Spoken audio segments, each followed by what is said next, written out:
Maria oyera mai wa Mulungu, Amai motipata mambuli watu, Afrika wapambana, Afrika. Dzina la Atate ndi la Mwana ndi la Mzimu Woyera. Amen. Ndikulandireni abale ndi alongo mwa Ambuye pano patiyankhuleni Ambuye lero pa 8 December 2023 lachisanu la mulungu woyamba mu Adventi. Ndipo lero tikuchita chaka cha Virgo Maria woyera wosayipa konse. Mawu athu oyamba akuchokera m'buku la Genesis mutu wa 3 ndime ya 9 mpaka na 15 komanso ndime ya 20. Amene akutiwerengera mawu oyamba ndi Thomas Kunga kuchokera ku St. Denis Parish, Rumpi, mu Diocese ya Mzuzu. Salimo ndi 98 kuyambira ndime ya 1 kulekeza 4. Mawu achiwiri ndi kalata ya Paulo woyera kwa Efeso mutu wa 1 kuyambira ndime ya 3 kulekeza 6 komanso ndime ya 11 kulekeza 12. Amene akutiwerengera mawu achiwiri ndi Miriam Kalembo kuchokera ku St. Denis Parish, Rumpi, mu Diocese ya Mzuzu. Mthenga wabwino monga adalembera Luka woyera mutu wa 1 kuyambira ndime ya 26 mpaka na 38. Amene akutiwerengera mawu a mthenga wabwino komanso kutigawira mawu ndi Reverend Father Raymond Mwale kuchokera ku St. Denis Parish, Rumpi, mu Diocese ya Mzuzu. Tiyeni tikhalire limodzi. Mawu a m'buku la Genesis. Koma chauta adamuyitana Adamu uja kuti, kodi uli kuti? Adamu adayankha kuti, ndinakumvani m'mundamu ndipo ndinaopa, ndiye ndinabisala ntaona kuti ndili maliseche. Mulungu adamfunsa kuti, kodi adakuwuza ndani kuti uli maliseche? Kapena wadyatu zipaso za mtengo uja ndidakuwuza kuti usadye weti? Pamenepo Adamu adayankha kuti, mkazi mudandipatsayo ndiye amene anandipatsa zipatsozo kuti ndidye ndipo ndadyadi. Apo chauta adafunsa mkazi uja kuti, kodi iwe zimene wachitazi wachitiranji? Mkazi uja adayankha kuti, njoka ndiyo imene inandinyenga kuti ndidye. Pamenepo chauta adauza njokayo kuti, chifukwa chakuti wachita zimenezi, ndiwe wotembereredwa pakati pa nyama zonse zapansi pano, zoweta ndi zakuthengo zomwe. Kuyambira tsopano mpaka muyaya udzakwawa ndi kumimba kwako, ndipo chakudya chako chidzakhala fumbi. Ndidzayika chidani pakati pa iwe ndi mkazi, padzakhala chidani pakati pa mbewu yako ndi mbewu yake. Idzaphwanya mutu wako, ndipo iwe udzaluma chidendene chake. Adamu adatcha mkazi wake Heva, chifukwa choti iyeyu anali mayi wa anthu onse. Mawu a Ambuye. Mawu a kalata ya Paulo kwa Aefeso. Tiyamike Mulungu Atate a Ambuye athu Yesu Khristu. Mwa Khristu Iye adatipatsa madalitso onse auzimu kumwamba. Mulungu asanalenge dziko lapansi adatisankhiratu mwa Khristu kuti tikhale oyera mtima ndopanda cholakwa pamaso pake.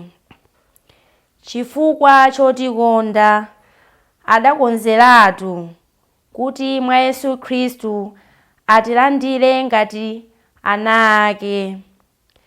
Adachita zimenezi chifukwa adafuna kutero mwa kukoma mtima kwake. Adafuna kuti tizitamanda ulemu wake chifukwa anatikomera mtima kopambana pakutipatsa mwana wake wokondedwa ngati mphatso ya ulere. Paja Mulungu amawongolera zinthu zonse monga momwe Iye wafunira ndi mmene watsimikizira. Iye adatisankhiratu mwa Khristu kuti tikhale ake. Adazikonzeratu kuti ziyenere kukhala choncho.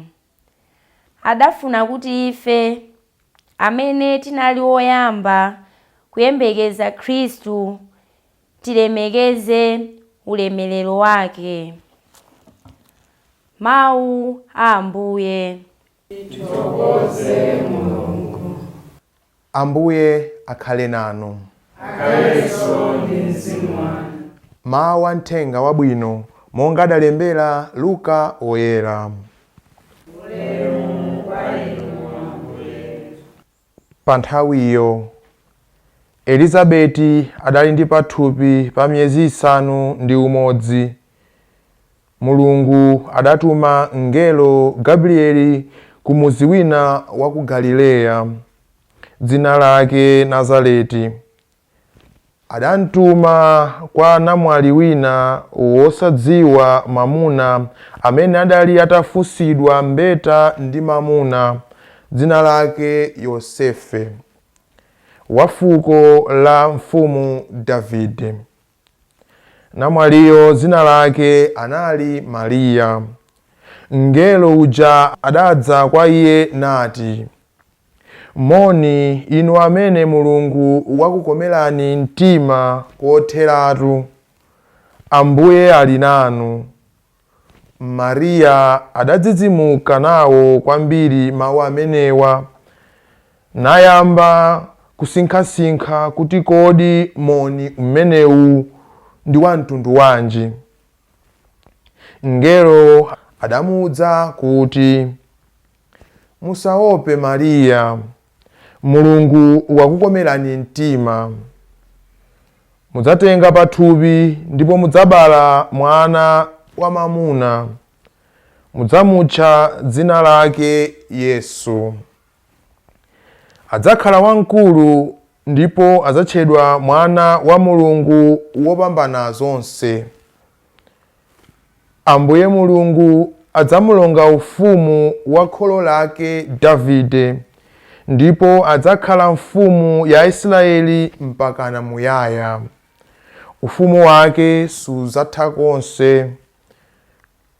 Koma Mariya adafunsa mngelo kuti, zimenezi zidzachitika bwanji, popeza kuti sindidziwa mamuna. Mngelo adayankha kuti, Mzimu Woyera adzakutsikirani, ndipo mphamvu za Mulungu wopambana zonse zidzakuphimbani. N'chifukwa chake mwana wozabadwayo adzakhala woyera, ndipo adzatchedwa mwana wa Mulungu. Onani, m'bale wanu uja Elizabeti nayenso akuyembekezera mwana wamamuna mu ukalamba wake. Anthu amati ngosabala, komabe uno ndi mwezi wake wachisanu ndi chimodzi. Pajatu palibe kanthu kosatheka ndi Mulungu. Apo Mariya adati, ndine mtumiki wa Ambuye, zindichitikire monga momwe mwaneneramo. Ndipo mngeloyo adamusiya. Mthenga wa Ambuye. Ulemu kwa inu Ambuye Yesu Kristu. Abale anga okondeka, lero tikuchita chaka cha Virgo Maria woyera wosaipa konse. Ndipo mmene tamvera mawu athu oyamba amene akuchokera m'buku la Genesis, ife timaphunzira bwino lomwe kuti Genesis makamaka mutu wa 1 kulekeza 11 udadzaza ndi nkhani zotiphunzitsa china chake chachikulu. Nkhani zimene timazipeza mmenemu ndi nkhani makamaka zoonetsa ubale weniweni umene ulipo pakati pa Mulungu ndi anthu. Nkhani zimene timaphunzira mmenemu timaphunziramo zoti Mulungu ndi mwini zonse, Mulungu ndi wamphamvu zonse, Mulungu ndi mwini mulengi, ndiye amene adatilenga. Timaphunzira bwino lomwe za kuyipa kapena kunena kuti tchimo.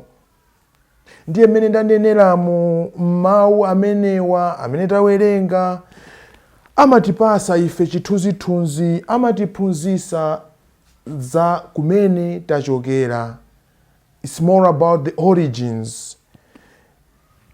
It explores more about the questions that move around and about man and God. So the questions surrounding God and humanity. Makolo ankatiphunzitsa kudzera mu nkhani zosiyanasiyana. Pamene tichita bwino amatiphunzitsa nkhani zosiyanasiyana, pamene tichita zoyipa amatiphunzitsanso nkhani zosiyanasiyana, amatiuza nkhani zosiyanasiyana zimene mwina kuti sizinachitike, koma nkhani imeneyo ndiyofunikira kwambiri chifukwa imakhala ndi china chake chotiphunzitsa. Pa chaka chachikulu chino tikuphunzira kuchokera m'buku la Genesis. Ndi kale lomwe sipadakhalepo nthawi imene nyama zimatha kuyankhula mmene anthu ayankhulira, kuyankhulana munthu ndi chinyama. Sipanakhalepo nthawi imeneyo, koma nkhani imene tikuphunzira kudzera mu mawu oyamba tikuphunzira kuti kodi tchimo lidabwera bwanji. Tchimo limabwera pamene tisakusatira zimene Mulungu akutiuza. Choncho kudzera mu nkhani ya Genesis timaphunzira Mulungu akatiuza kuti tisachite ichi, ife ndikukachita chomwecho. Mu tsiku ndi tsiku, moyo wathu wa tsiku ndi tsiku, malamulo a Mulungu akutiletsa kuchita izi, ife tikukachita zomwezo, timagwa mtchimo. Ndiye monga momwe makolo athu oyamba adalepherera, Hava adalephera, komanso Adamu adalephera posatira zimene Mulungu akufuna. Tikuona chithunzithunzi chakumvera mwa Amai Mariya, Amai amene adavomereza kuti zindichitikire mmene momwe mufunira inu. Tamva mu Uthenga Wabwino, zindichitikire kufuna kuchita kufunira kwa Mulungu, zimene Mulungu akutifuna kuti tichite. Mai Mariya tikuphunzira lero, tikuchita chaka chachikuluchi kuti Mai Mariya Virgo, mayi woyera, mayi wosayipa konse, amene adabala iye amene adali Mulungu. Iye Mai Mariyayo adatetezedwa kuchoyipa chilichonse. Chifukwa chake mngelo akumpasa moni, ndinu odala mopambana akazi onse.